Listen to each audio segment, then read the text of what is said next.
Hey everyone, and welcome back. We always try to bring you guys the most relevant deep dives, and today's no different, especially for our UPSC aspirants out there getting ready for mains and prelims. Today we're going to be talking about U.S. President Trump's political and economic policies and how they could end up impacting India. Yeah, and what's really interesting is that actions that seem very US centric can actually have a pretty big impact on India's economics and diplomacy. We're going to be using an analysis from NDTV to guide us through this discussion today. Perfect. Okay, so let's jump into it. The first thing the NDTV analysis talks about is Trump's crackdown on illegal immigration, and specifically how many Indians are facing deportation. Right, and this is a big deal. I mean, this isn't just some abstract political issue, right? This is people's lives we're talking about, and it's a real problem for the BJP government in India, too. So. Well, think about it. If a bunch of Indian citizens get deported back to India, it's going to look really bad for the BJP. Like they failed on the foreign policy front. Yeah, that's a good point. And the article mentions that this trend of tightening immigration isn't just happening in the U.S. We're seeing the same kind of right-wing movements gaining traction in Europe, too. Yeah, it's almost like a ripple effect from what Trump is doing. So this brings up a pretty important question, especially for our UPSC folks.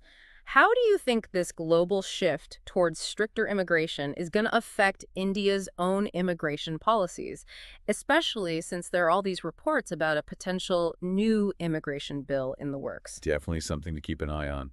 And speaking of immigration, the analysis then moves from illegal immigration to the legal side of things, specifically the H-1B visa program. Yeah, the H-1B program, of course, super important for all those Indian tech professionals who want to work in the U.S.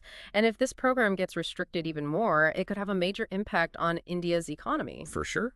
And it's important to remember that the H-1B program has always been kind of a sticking point in U.S.-India relations. Like, there have been so many attempts to change it or restrict it over the years. It's been a source of tension for a while. So, considering this whole tense political climate, what are some arguments India could make to protect its interest when it comes to the H-1B program? Yeah, that's the million-dollar question, right, I think. Well, we'll get into that a little Yeah, later. sounds good. Now, the NDTV analysis brings up something I found really interesting.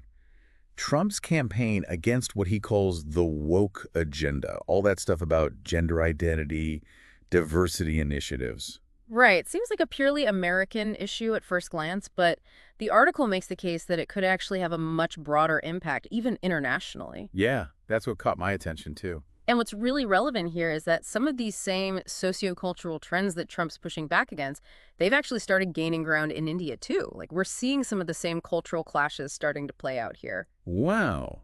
I hadn't really thought about it like that. So, given India's, very complex social and political landscape, how do you see this whole cultural tug of war playing out here?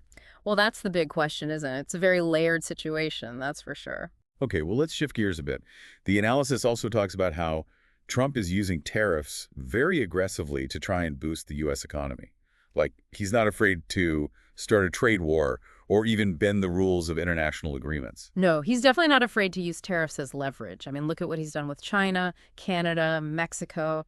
He's even talked about putting tariffs on all imports. It's kind of ironic, though, right? He criticizes India for having high tariffs, Yeah, but then he turns around and does the same thing for the U.S. exactly. A bit of a double standard there. It makes you wonder how India should approach these upcoming trade negotiations with the U.S. The article even mentions potential tariff reductions being on the table. Yeah, that's a good point. So how should India prepare for those talks, do you think? Well, the Indian government's already starting to have some internal discussions about how to handle the whole tariff situation.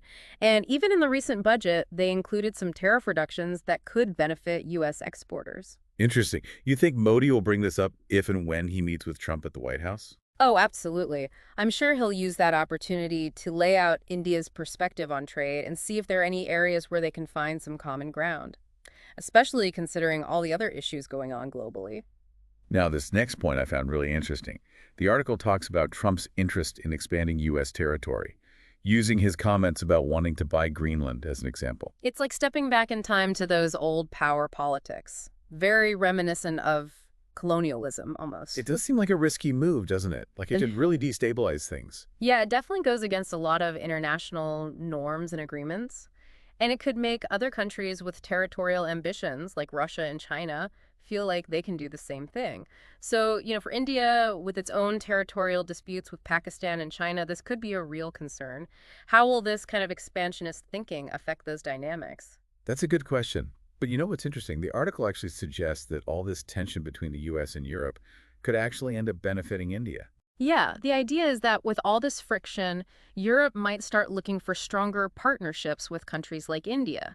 They might see India as a more reliable ally, especially compared to China, which is looking more and more like a threat to the way things are.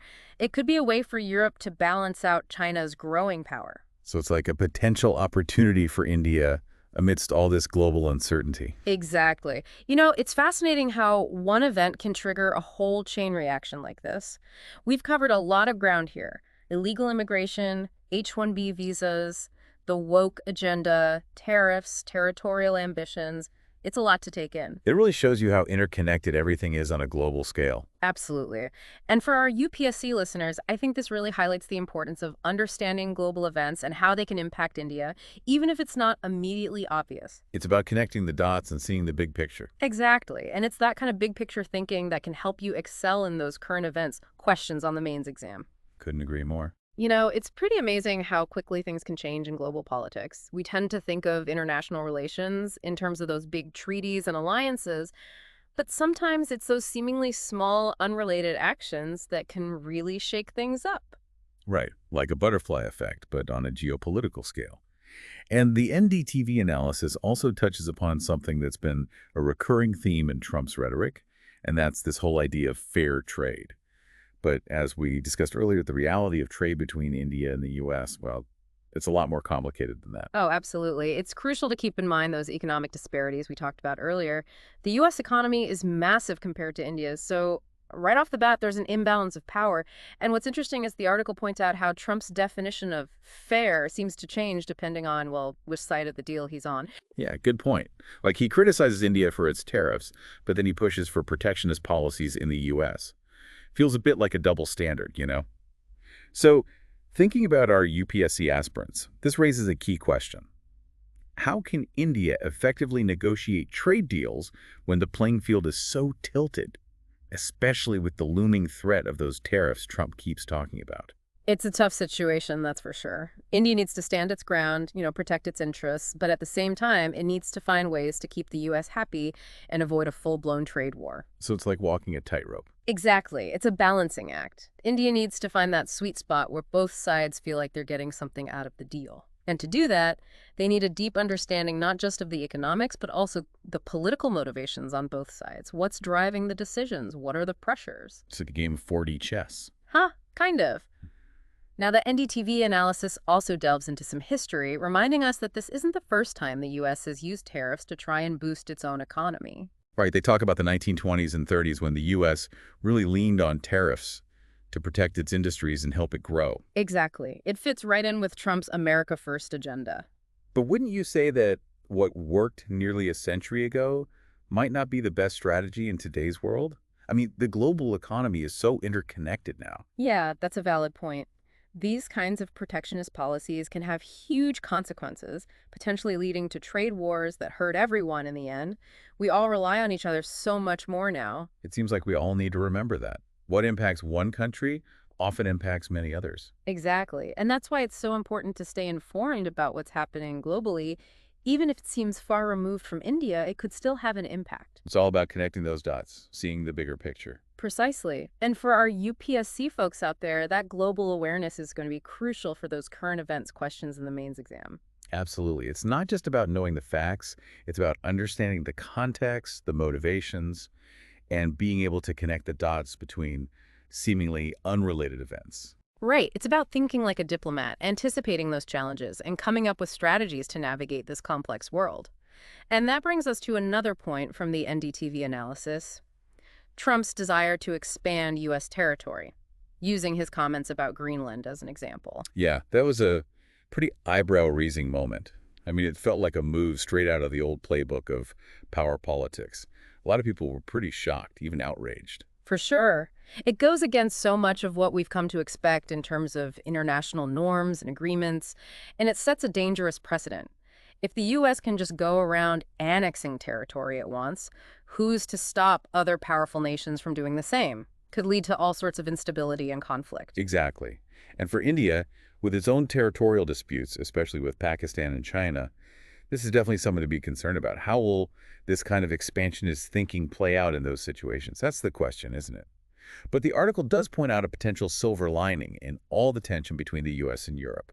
It suggests that Europe might start to look for stronger partnerships with countries like India. Right. They might see India as a more reliable, more stable partner compared to China, which is increasingly being seen as a threat to the established global order. So in a way, all this friction could actually create opportunities for India.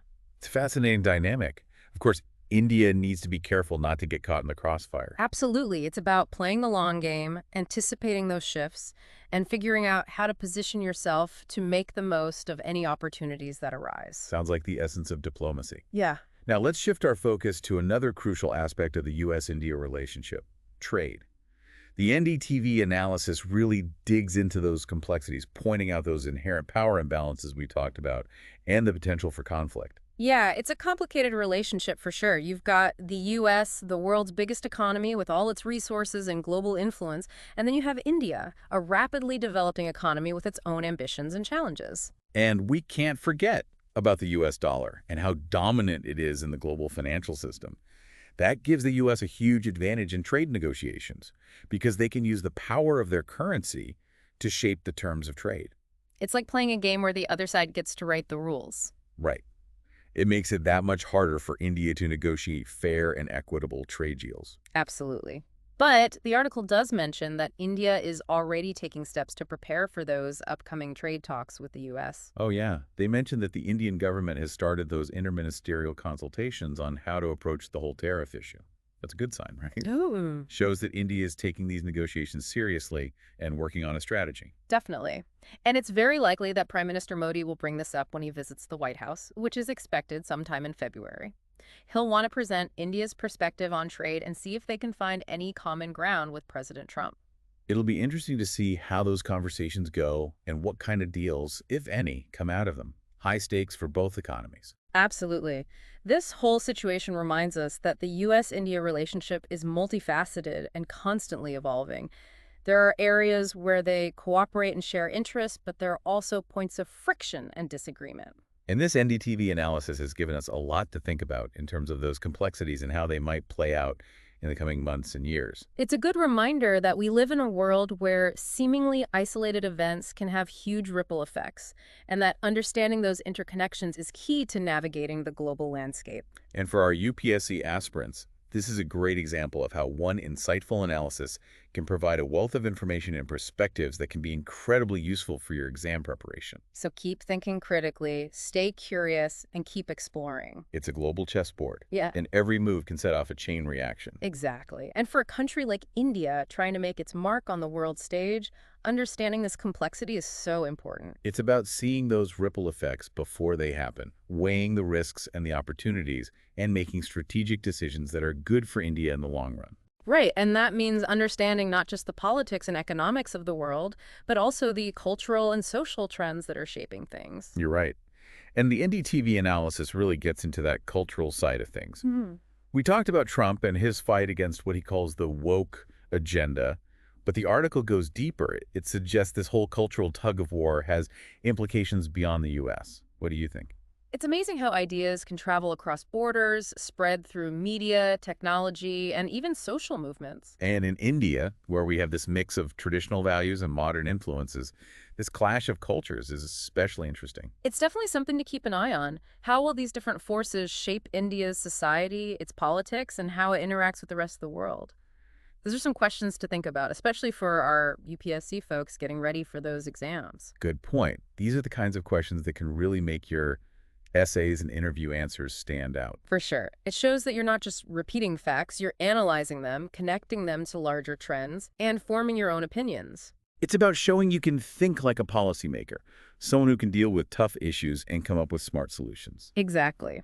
Now let's go back to one last thing from the NDTV analysis. It might seem like a small detail, but it's actually pretty important. This idea of a new immigration and foreigners bill in India. Yeah, we touched on this earlier when we were talking about how the whole world seems to be moving towards stricter immigration policies. The article suggests India might be thinking about its own crackdown on illegal immigration. That's interesting. India has its own unique challenges when it comes to immigration. We have long borders, a huge population, and a history of migration both within the country and from outside. It's a complicated issue, no easy answers. Any new law will have to balance security concerns with, well, basic human compassion. Finding that middle ground is key. Hmm. India needs to control its borders, but not at the expense of its values of compassion and inclusivity. Couldn't have said it better myself. And it just shows how global trends can impact what happens within a country, even a country as big and diverse as India. So we've come full circle. We started with Trump's America and its impact on the world, and we end up back in India, facing those same complicated questions about immigration, trade, and cultural identity. It proves that we're all connected, whether we like it or not. What happens in one part of the world can have a big impact on places that seem far away. And for our UPSC listeners, it's a reminder that global awareness isn't just about knowing facts and figures. It's about understanding what shapes our world, how we're connected, and the challenges we face together. It's about thinking critically, asking tough questions, and really engaging with the world around us. And maybe most importantly, it's about remembering the human side of all these complicated global issues. Well said. A big thank you to NDTV for the analysis that sparked today's discussion. This deep dive gave us a lot to think about, but it's really just the beginning. There's so much more to explore, to analyze, and to debate. So keep those minds working, stay curious, and keep diving deep into these important topics. And don't forget to like, subscribe, and leave us your comments below. We always love to hear what you think.